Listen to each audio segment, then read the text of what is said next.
What's going on, man? It's your boy Jay Holley, and we are back with another episode of Unfiltered with Jesse Holley, episode 52. Happy New Year. You could have been anywhere in the world, but I am so glad that you are here with me. I am Jesse Holley, the sports talk equivalent of Braille. People feel me when I speak. You guys know what you got to do. Like, subscribe. Hit the notification button. Make this a part of your everyday life, man. Instagram, Twitter, Facebook. It's at Mr. Fourth and Long. Look us up on YouTube, Unfiltered with Jesse Holley, Fanatics View. Head to the page, man. See everything that we do. You want to make sure that you're locked in and loaded to everything that we put out, because we put out that fire. But you guys know how I like to get down. I like to get my motivation at the beginning, because let's be honest. A lot of you aren't going to be here at the end anyway. I'm just not for everybody, especially in 2024. I might be less for more, y'all, in 2024, but that's all good, man. But before you go, find 3 episodes. 52 of these things will be out by the time you see this. Find a couple episodes, man. Give me 3 listens, 15 minutes apiece, and make sure you listen all the way through the 15 minutes. And then after that, if you decide that I ain't really for you, man, find 3 more. Just keep finding episodes, man, till I'm a part of your life. We got some good ones out there. We sat down with Uncle Nate last week. That one was really popular with the people, man. Nate took us through all of the times with him and Jimmy Johnson and the Cowboys back in the day. Go check that out, man, and check out many other episodes that we have. All right, man, here we go. I'm going to jump right into this thing, man. Here is the motivation that I kind of this is the first motivation coming out of the old year into the new year, and I like it. I like it a lot. I think some of you should adopt it. Here we go. It simply reads, learn to be done. Let's let that sit for a second. Let that simmer for a second. Learn to be done. Not mad, not bothered, not bitter, just done. In 2024, we are protecting our peace at all costs. We should be putting up a fortress around our peace. we live in the United States of America, and they want to put up these border walls all across. You should put up border walls around your peace, around your serenity, your sanctuary, your mind, your body, whatever that means to you, that you should not indulge in anything or anyone, family included, that is going to interrupt your peace. We have to learn to not just tolerate stuff because we've known them for 15, 20 years. We should come to a maturity level that we should just say, you know what? You no longer fit in my life in a place where I find peace and joy around you. So that negative homegirl, that lazy homeboy, that job, whatever it is, we got to be able to find peace and protect it and not be mad. Not be bitter, just, hey, I'm done. My peace is worth more than anything that you could ever bring to my life. And if you can't give me the proper amount of energy and synergy that I need to keep my peace level at a high level, be done with them. All right? Protect your peace all 2024. All right, man, here we go. Jump right into this thing. The Cowboys defeat the Detroit Lions 20-19 at AT&T Stadium. Jimmy Johnson, maybe the curse is lifted. Finally, one of these awkward, weird games, they fall into the lap on the right side for the Dallas Cowboys. They beat the Detroit Lions at home, extending their home winning streak to 16 games. And I'm going to tell you how I'm going to approach this one. This is going to be one of those compliment sandwiches. No, not compliment sandwiches. Yeah, I'm going to do a compliment sandwich. It's going to be a compliment sandwich. It's going to have some good. It's going to have some ugly. And then I'm going to end with some good, because there was all of that in this football game. And I'm going to start with giving a little bit of flowers in this complimentary sandwich, man. I would say Dak Prescott and CeeDee Lamb, thank you. Thank you, Dak. Thank you, CeeDee, for picking up where you left off last week in Miami. Last week in Miami, Dak and CeeDee, they came out white hot. And all of a sudden, CeeDee must have stood for Swahili for Casper, because he got ghost. Couldn't find him, didn't know where he was at for the rest of the game. Came back later on the end of the game, but it was a little too late for them to pull out the victory. They came out this week and said, we're going to be hot. We're going to start hot, we're going to stay hot, and we're going to finish hot. To the tune of CeeDee Lamb having 17 targets, 13 catches, 227 yards, and a touchdown. By the way, CeeDee Lamb breaking 2 records, receiving records for the Dallas Cowboys, both held by Michael Irvin. He broke the reception record, and he also broke the yards in a single season. So shout out to CeeDee Lamb with that. But they had the combination going early on. You see the big 92-yard touchdown. And I love that because Dak made that play happen. If you go back and you watch that play, number 55 from the Lions, he had Dak Prescott dead to rights for a safety. That could have been a critical moment in that game. But Dak, 2 hands on the football. He dips his shoulder, gets out of the way, looks up, finds CeeDee Lamb down the field for 92-yard touchdown, and that kind of like opened the game up for the Cowboys. And it was a back-and-forth game, but just watching those 2 dudes just go at it. And this is – you get to this part of the season, and this isn't the time, and I told you guys last week with Dak, at times to me he feels more like a golden retriever. I want to be nice and friendly to everybody. But sometimes you got to be a Connie Corso where you got to protect your own and be aggressive to those that are outside of that. And I think he really aggressively, intentionally made sure that this game was filled with opportunities for CeeDee Lamb because that's the best player on the football field. Like, let's be honest here. Like, let's not sugarcoat this thing. There probably isn't going to be a better football player, not team, not side of the ball, but a football player that's going to be better than CeeDee Lamb because right now he's second in the league in receiving yards behind Tyreek Hill in Miami. So when he steps foot on that football field, he's probably the best thing out there. So it will behoove you and the offense and the offensive play caller and the quarterback and everybody else that benefits from that to get CeeDee the ball. And then guys can kind of play off that. So that was a good thing to see those 2 getting back there. And Dak had another good game. He had 324 yards. He looked like he was in command. Again, even though they had lulls often in that game, they found their way to kind of do some things. Defensively, Tank. I don't think we give Tank enough flowers. We are enamored with Micah Parsons, rightfully so. I'm not saying that you should not be. I'm not saying that he isn't deserving of all the praise and the accolades that he gets. We are also enamored with the stat of sacks.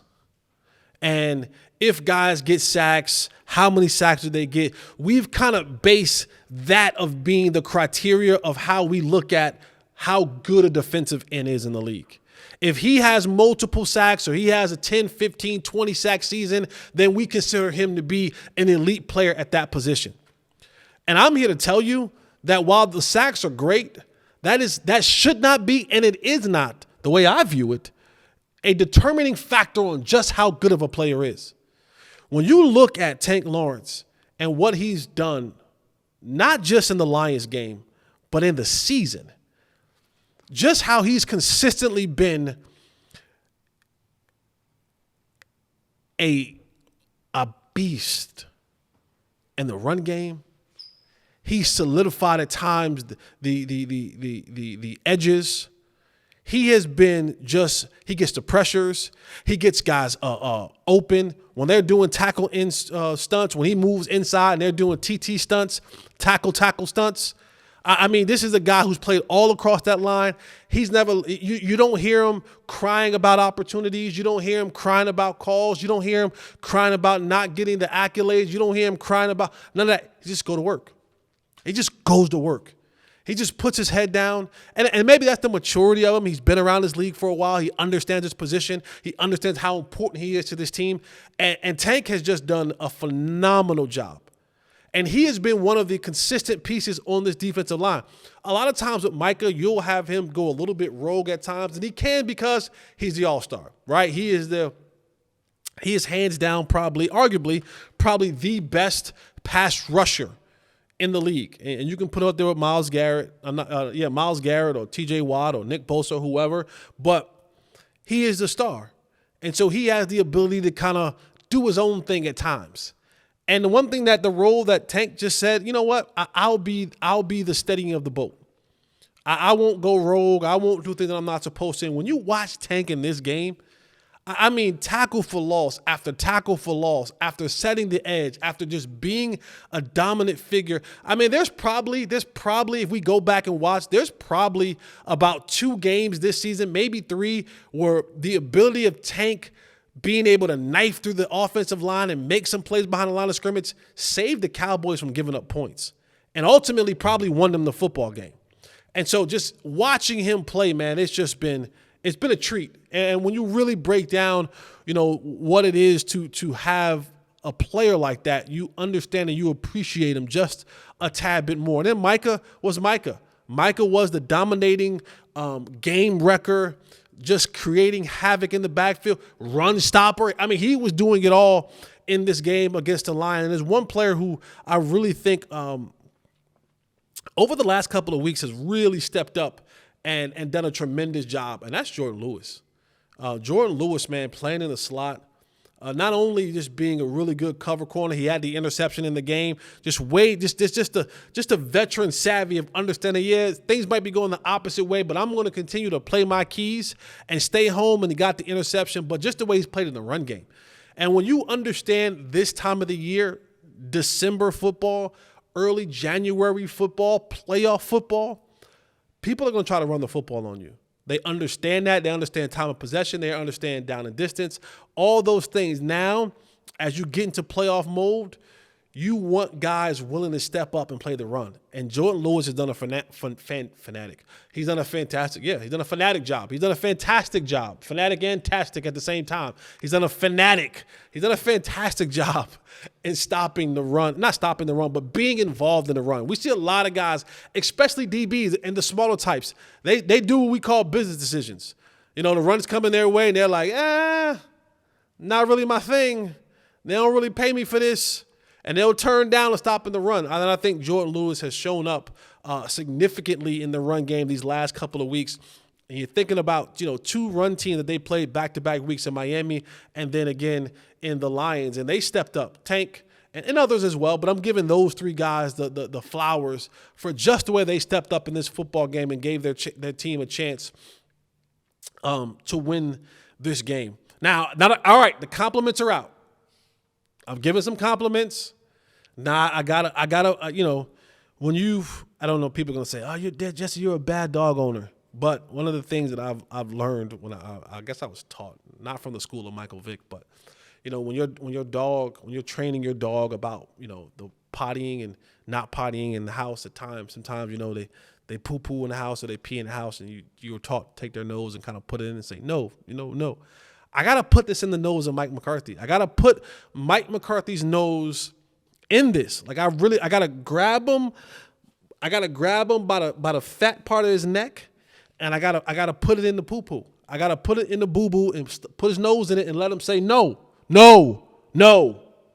And it's the clock management. It is the consistent abuse of the clock management. And here, Mike is in this game, and when you get down to those moments, I get it. It gets frantic. It gets crazy. 100 things are going. But as the head coach, you have to be the one that really calms the troops.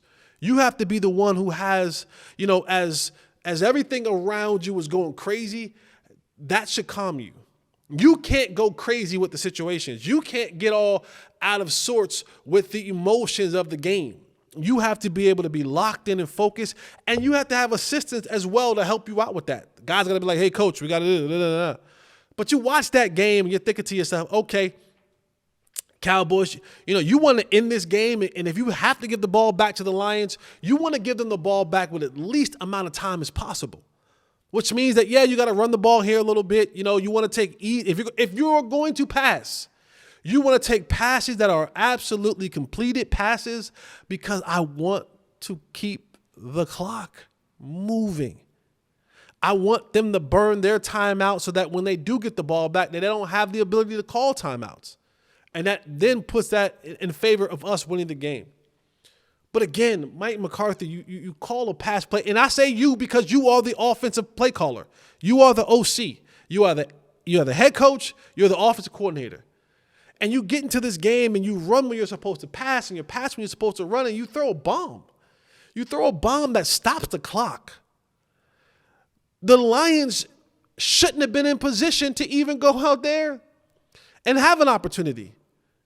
We should have been able to run another 35 to 40 seconds off the clock, but since you wanted to throw a pass down the field, a bomb to an incomplete receiver that ended up incomplete, you allowed the clock to be stopped. You allowed the Lions to go back out there and have way more time on the clock than they should have.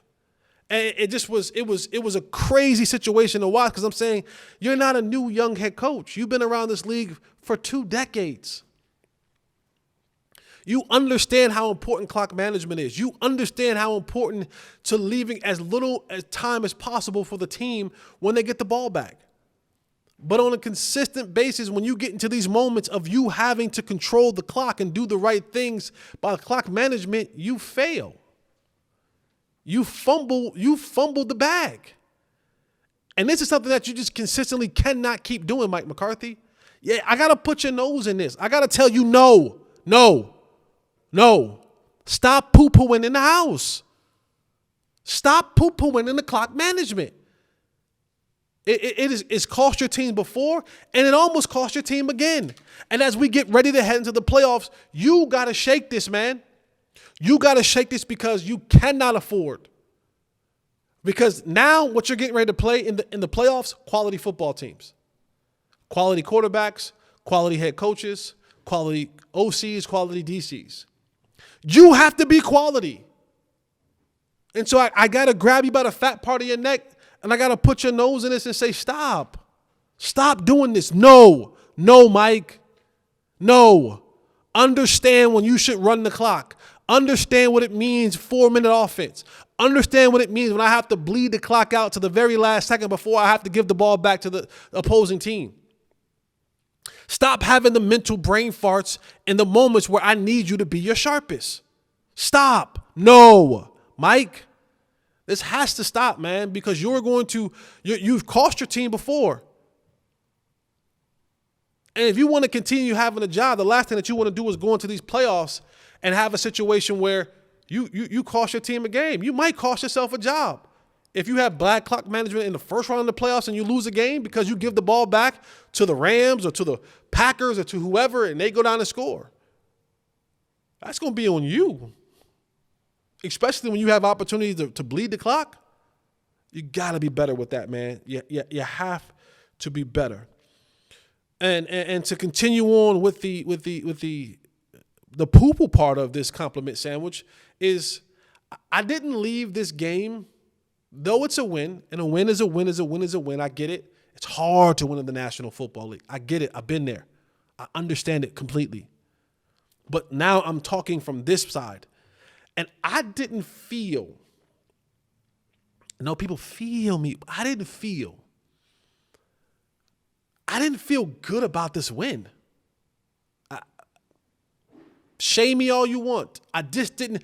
Like, coming out of this game, I felt like even though the Cowboys won, they kind of lost. It just didn't feel, it didn't give me the feeling I was hoping for.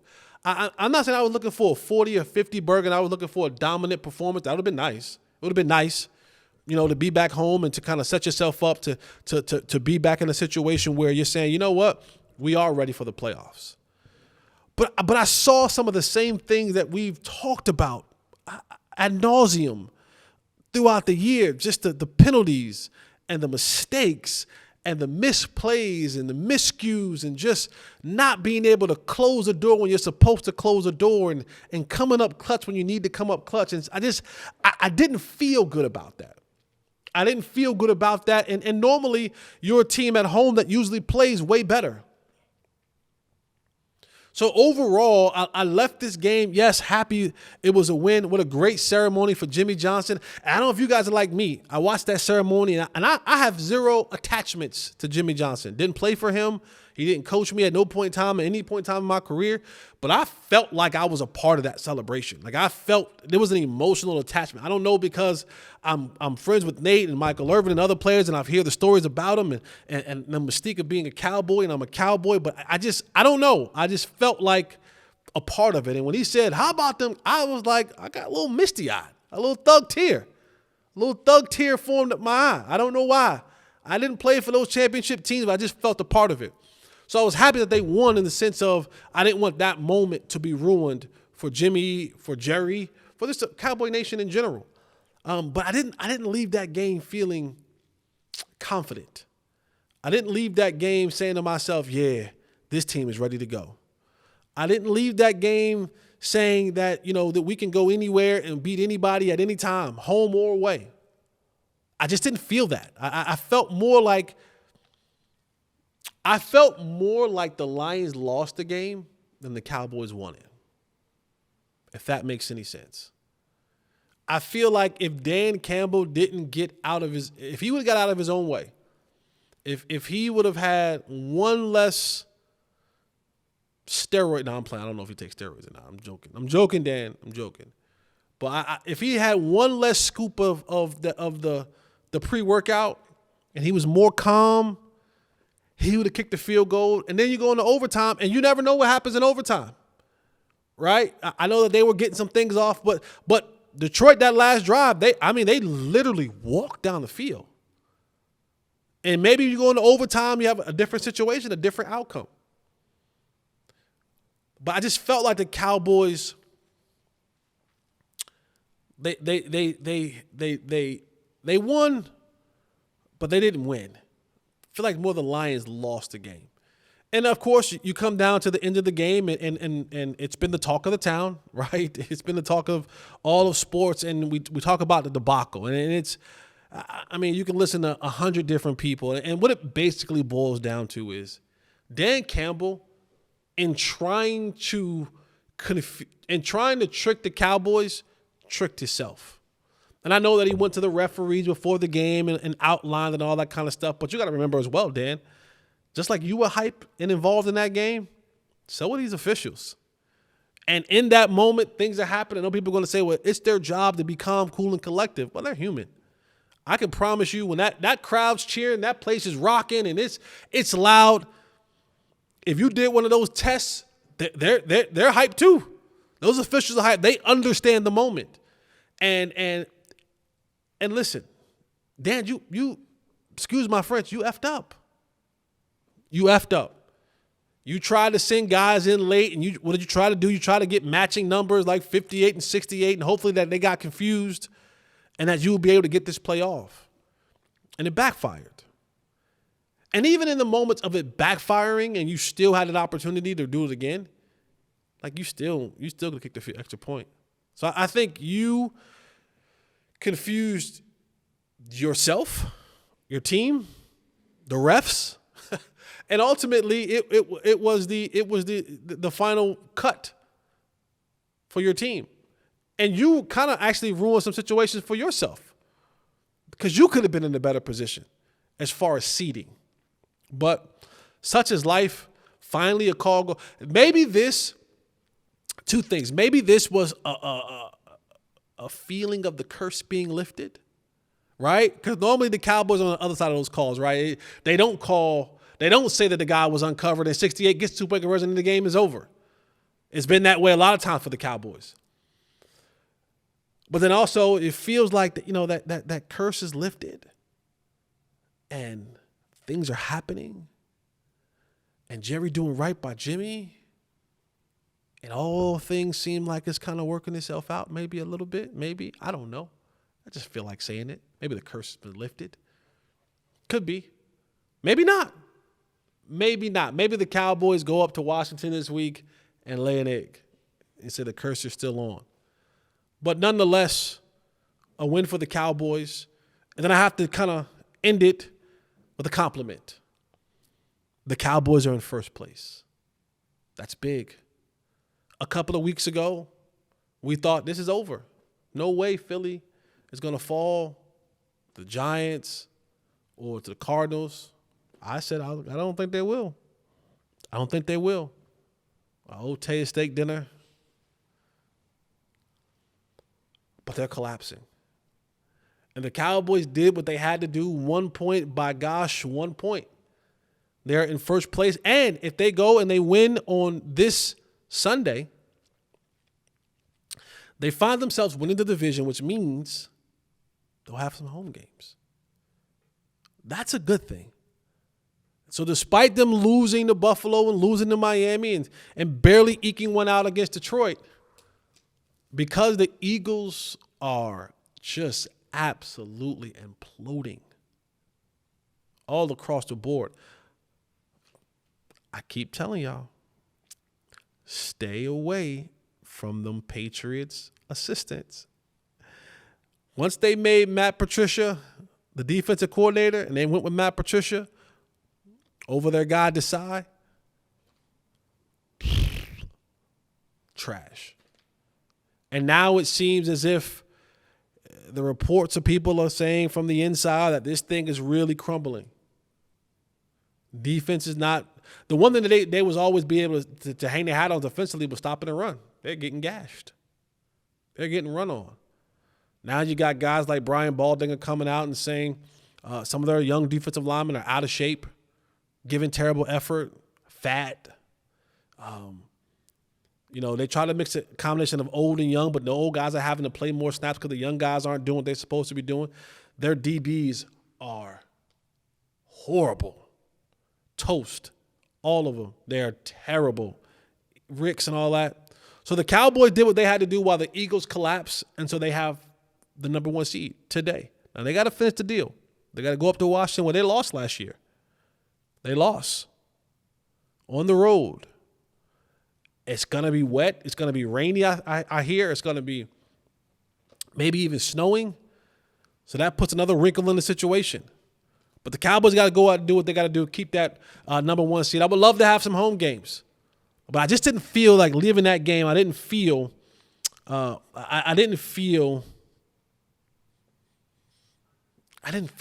the confidence that I wanted to have. Maybe that changes this week. Maybe I kind of move back towards that way. But coming out of that game, I was like, okay, they won. But this is not going to be enough. This is not going to be enough to get you to where you want to get to. It's enough to win this game. But you got to be better. And this team has been teetering on not so good the last 3 weeks of football. They lost 2 of them, and they won 1 by the skin of their teeth. So hopefully they get things together and get right. All right, man, let's go around the sports world. And, boy, we fussed and we cussed and we moaned and we groaned about the voting of who was going to the college football playoffs, who was out, who was in. I got to say, and if you're being honest with yourself, damn good games. I mean, you could not have asked for a better set of games. Rose Bowl and the Sugar Bowl, you could not ask for 2. I mean, those games were phenomenal. Every single moment. It wasn't like a blowout. It wasn't one of those things where you're just like, oh, boy, we got to watch this. It never should have been. No, you were locked in. You were locked in on those games. And the first game of the morning was Michigan versus Alabama and Harbaugh versus Nick Saban. And we know everything that Michigan has been through this year. Some of it. And you know another thing I was saying to myself?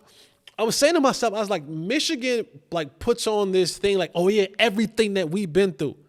I was like, naysayer, you did this. This is on you. Like everything that was, if you call it the naysayer thing, you just let it ride. This is on you. Like everything that you were going through this year, the sign stealing, the recruiting violations, all this stuff was self-imposed. It wasn't like you went through something like, you lost a player or, coaches was done wrong and this and this and that. Like, don't play victim to the things that you had hand in doing. This was Jim Harbaugh missing 6 games this year wasn't because he was railroaded. No, it was because Jim Harbaugh got involved in some shady stuff. And I always laugh when I hear head coaches talk about, well, I was unaware of this, and this. Unaware, like first of all, you're paid too much money to be unaware. Sorry. When you're talking about the Harbaughs of the world, it's Jim Harbaugh. When you talk about that much money that you make, you're paid to be informed. You know everything else. But all of a sudden, when things start to come back, I wasn't aware. He's what? No, he was suspended at the beginning of the year as well. Yeah, he was suspended at the beginning of the year. And then he had to suspend at the end of the year. Yeah, Harbaugh was out there. He was outside. Harbaugh was outside. He was outside. He was outside holding down these suspensions. He was getting it in. He was chilling. He's at the crib. He was outside, but he was at the crib. But boy, what games, man. Back and forth between Bama and Michigan. Blake Crum, he rushed for 85 yards and a touchdown, had 2 more catches for 35 yards and a touchdown, and it went in overtime. And you know, they go into overtime and Michigan gets the ball, they go down, they score, and then it's Bama's time.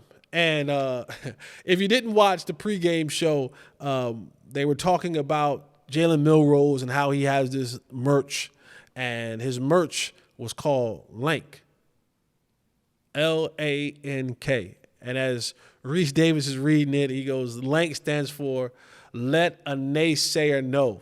And as they're going through this, you know, Pat McAfee goes, let a naysayer know. Ooh, oh, boy. Okay, because they thought he was going somewhere. Let a bleep know. If you know what I'm saying, you know what I'm saying. If you don't, then keep saying naysayer. That's best for you. And that was the joke of the town. And so, you know, Jalen Milrose, he gets an opportunity to go out there and prove himself. And there's been this back and forth all year long with Jalen Milrose. Is he the guy? Isn't he the guy? He was benched. He was brought back.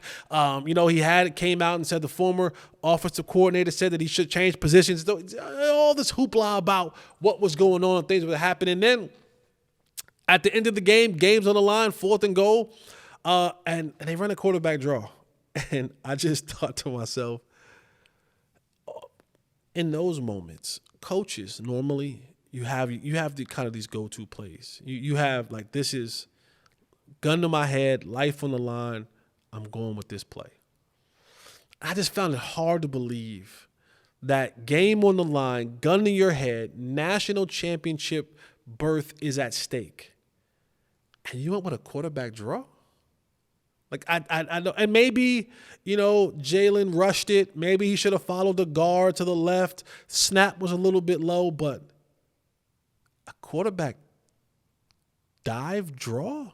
Like, that was, of all the plays that were ever created that you could have called, that was the one that you pulled for that particular play? And especially the way that the defense has been playing in the trenches all game long for Michigan, I just thought that was a bailout. I thought the OC, he failed his quarterback, he failed his team. There could have been, I would have called 10 other plays, 15, 20 other plays besides that one. That one was, I don't get that one. I still to this day, I don't get that one. You put him on the roll, put him on the run, give him a two-way option, get something going. I just didn't understand you thinking the way that game had been played all game long and how they had sacked him 5, 6, 7 times. They were dominant up front. They were whooping your offensive line's tail for a large majority of that game. And you thought when they needed it the most that you were going to be able to run to the strongest point of their defense? Okay. Oh, okay. But nonetheless, Michigan advances. It's headed to Houston next week. And its opponent, another barn burner.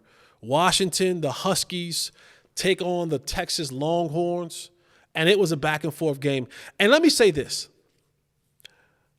It's moments like these when you look at Michael Penix Jr., who is phenomenal.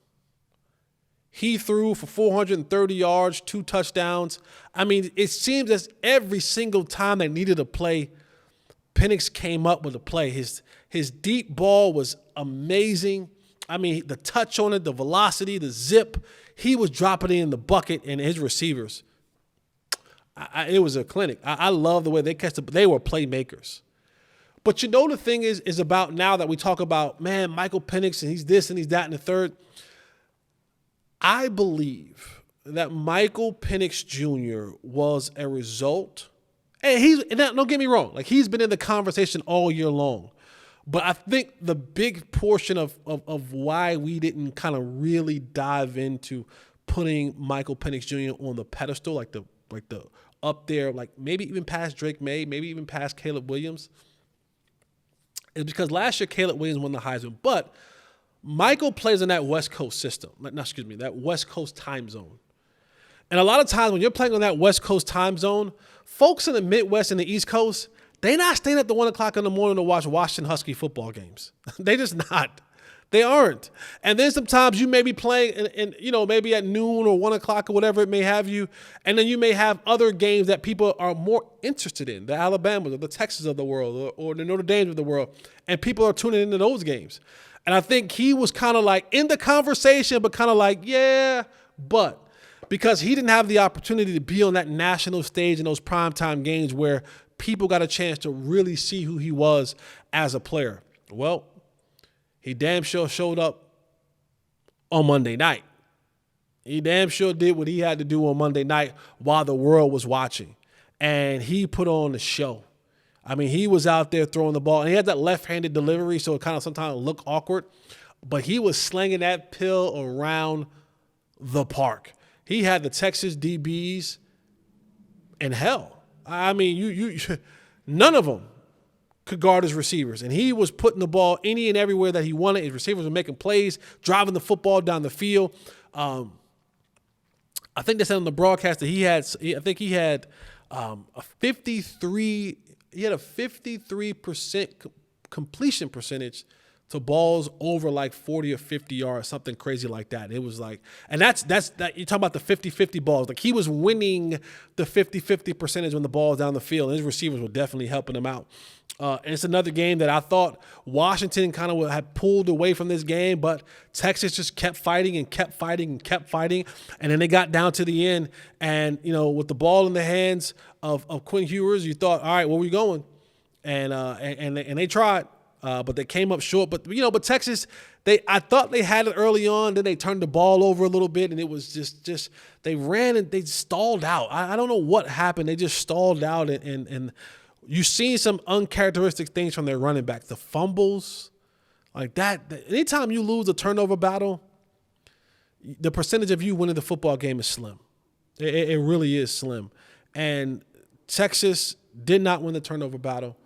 They did not show up when they needed to show up. They fought back, and maybe Texas is coming back. They're not all the way back, but they're coming back, and they're taking those next steps to get into a situation next year where they'll be back into the college football playoffs. Well, hopefully they will be. They'll have 12 next year, so they'll have more opportunity to do so. But the Longhorns have an interesting conundrum on their hands. Because you have your quarterback that this year, Quinn Ewers, who still have some eligibility left, and had a phenomenal year. I mean, got them to the semifinals of the college football playoffs. But waiting in the wings is a name that we've all heard since he picked up a football, feels like. Arch Manning, who basically redshirted this year and has been phenomenal in just waiting his turn. And maybe we're off, right? Maybe we're off as society because we've been scarred a little bit by the new college football, where players, if they don't get the right amount of Gatorade in a timeout, they're transferring. Players, if they don't get the right amount of exposure, they're transferring. And so maybe we are all, myself included, a little bit jaded to think to ourselves that there's no way Arch Manning sits another year. There's no way. There's no way nephew of Peyton and Eli, son of Cooper, grandson of Archie will sit 2 years in a row. There has to be some decision-making coming up very soon for Coach Sarkisian, for Quinn Ewers, and for Arch Manning. Because if Quinn Ewers decides that he wants to come back for another year and they battle it out, maybe he beats out Arch. Maybe Arch beats him out. Maybe the head coach, Steve Sarkisian, comes and says, you know what, son? You have to transfer. Speaking about Ewers. because we just can't sit this kid. And if you don't think money is not involved in this situation, not the money that he's getting, but the money from the boosters. See, they're looking at saying, man, we're going to the SEC. What better way to start this thing off with having Arch Manning? Now you would hope that Arch Manning comes along with when he starts, that he's winning games. Because going to the SEC, having the Manning name, that's going to bring a bunch of TV, a bunch of ad revenue, a bunch of just all the stuff that these people behind the scenes make money off of. But there's going to have to be some decisions made at the collegiate level about what they're going to do at quarterback. I can tell you right now, I don't want to be Steve Sarkisian right now. He has a pretty wife. Yes, he does. Shout out to the sister. Makes a boatload of money. Yes, he does. $1 bill, y'all. But at some point in time, you're going to lose a kid. I just feel that way. And I maybe I'm jaded by the way the transfer portal is beginning to work with these young kids. But you're going to lose a kid.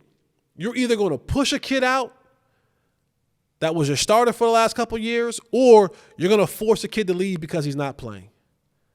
And the Alabamas of the world, the Georgias of the world, the Ohio States of the world, they're going to come calling. And this had to happen pretty quick with how the transfer portal works. You got to have guys in there, and they have to be enrolled by a certain amount of time before school starts back up. So this is a decision that has to be made pretty swiftly when it comes to who goes, who stays. That's a decision that has to be made by Steve Sarkisian and his staff. All right, man, bouncing over to the NFL. I mean, outside of the Cowboys game, of course, I think the game of the week and statement of the NFL weekend.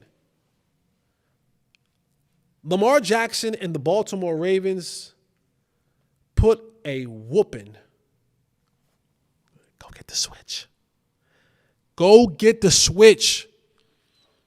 Go get a palm tree. Go get whatever you need to get Miami. But the Baltimore Ravens in back-to-back weeks have made loud statements.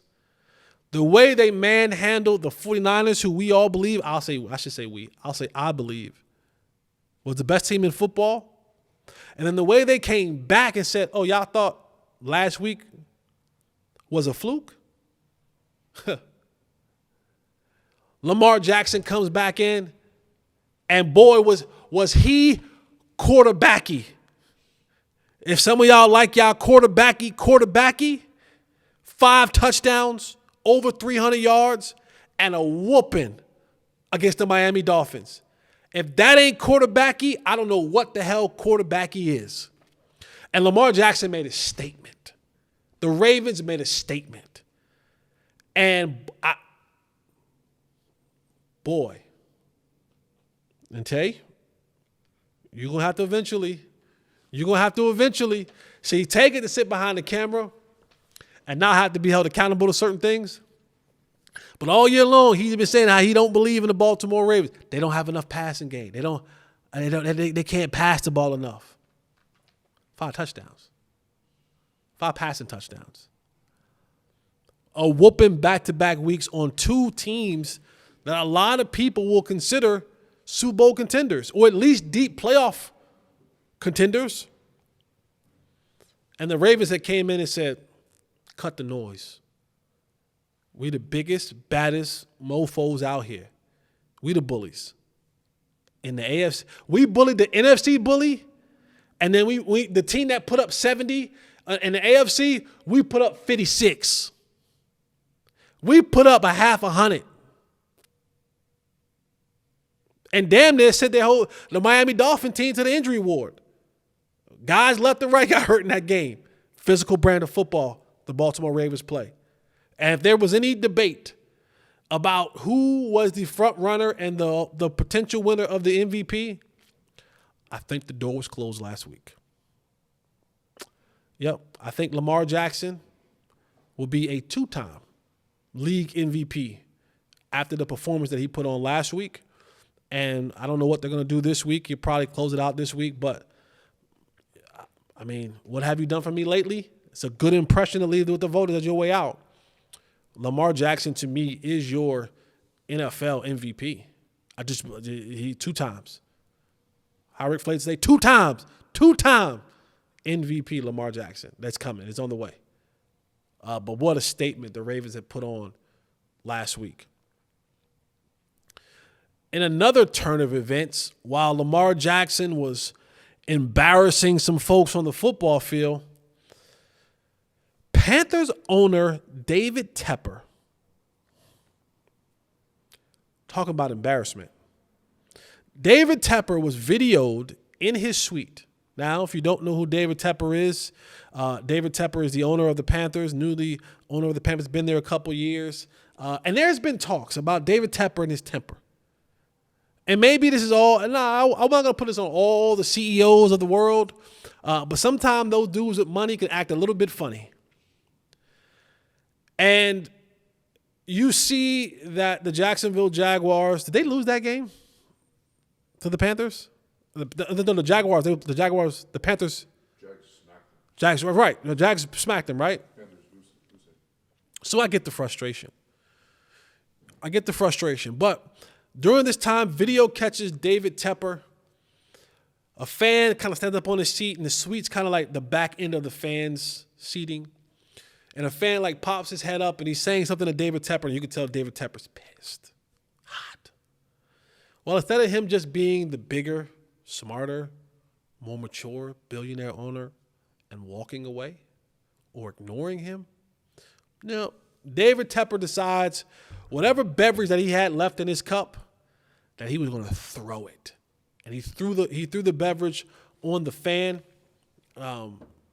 Came out that the league has fined David Tepper $300,000. Now, to you and I, it's a lot of money. But when you do the equivalent of what that really meant to the pockets of David Tepper, who's worth $20.5 billion with the B, $300,000 to $20.6 billion is the equivalent of us paying $1.77 fine.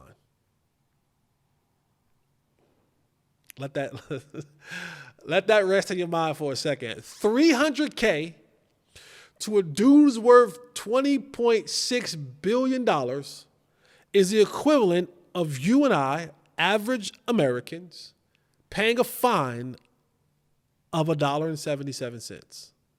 That's what that equates to. So if you felt broke before this show, you really feel broke now, because I did. I felt real broke when I heard that. But just another, if I'm the patron, if I'm the fan, whatever was in that cup would have broken my back.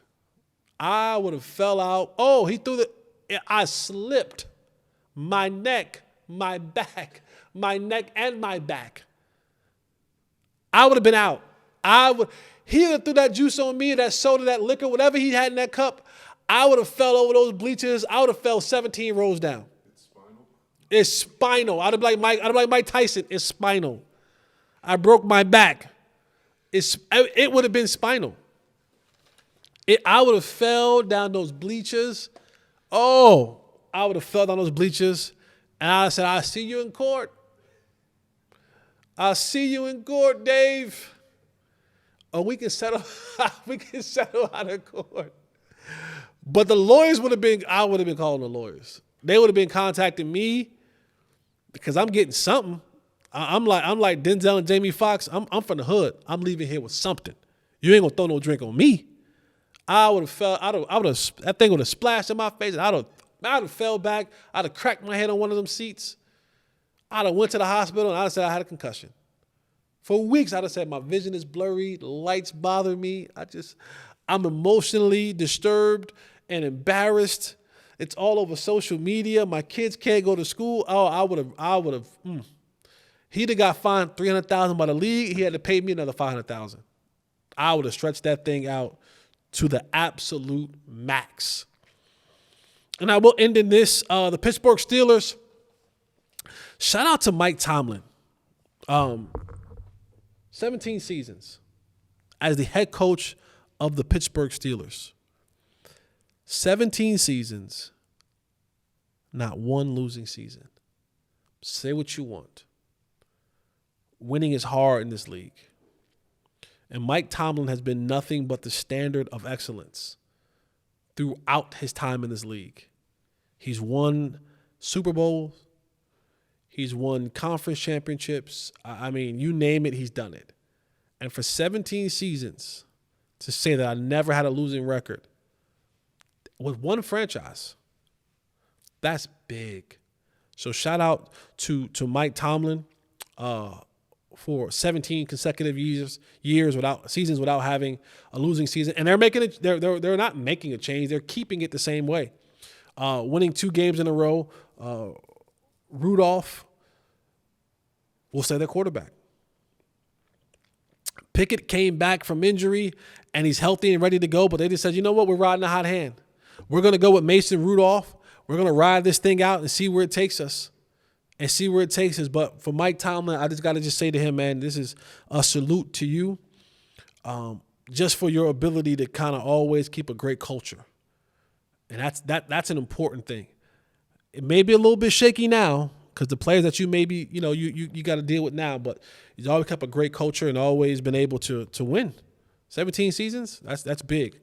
But I do want to end on this thing because this is going out to you, my HBCU folk, who a lot of y'all, and I want some of y'all to keep the same energy.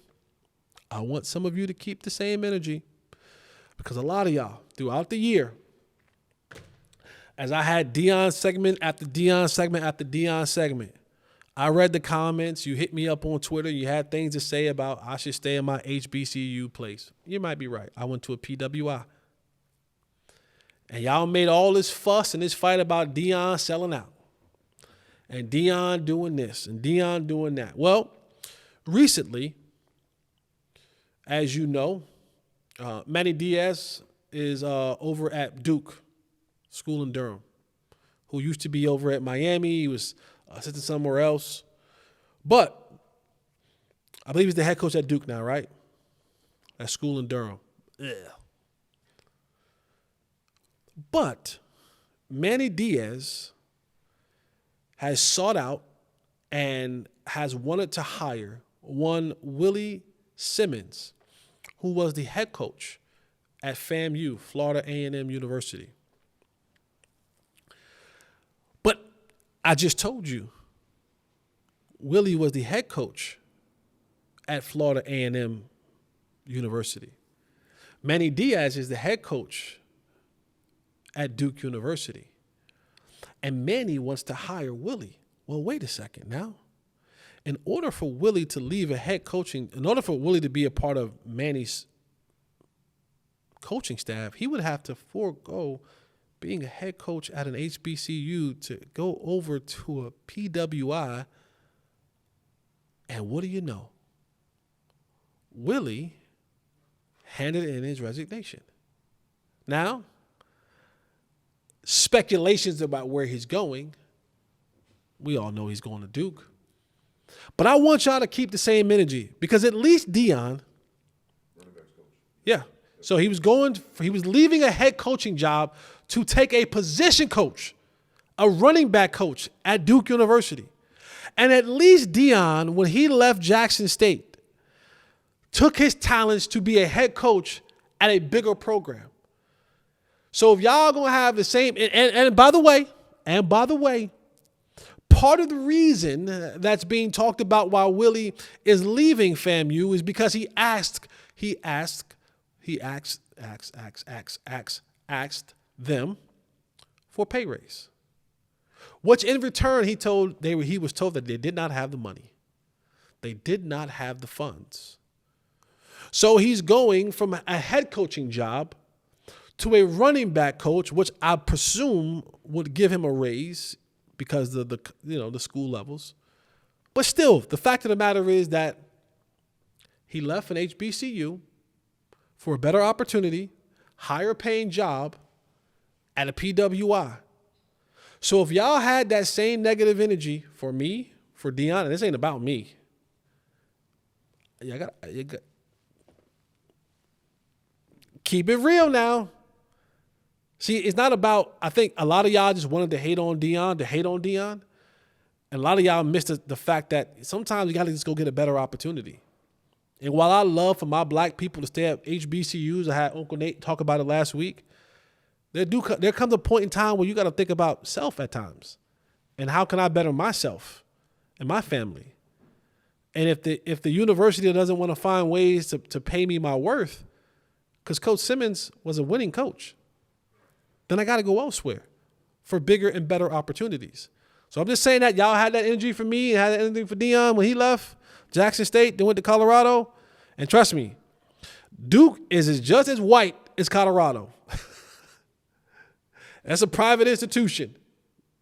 It's just as white. So y'all keep that same energy, man. All right, man, I'm out. That'll do it for me. We appreciate you being here each and every week, man. Episode 52 out there, man. Remember, man, protect your peace at all costs. Learn to let it go. No bitterness, no anger, no bad feelings. We're just letting it go. And we're protecting our peace at all costs. Happy New Year to each and every one of you, man. Thank you, thank you, thank you, thank you, thank you.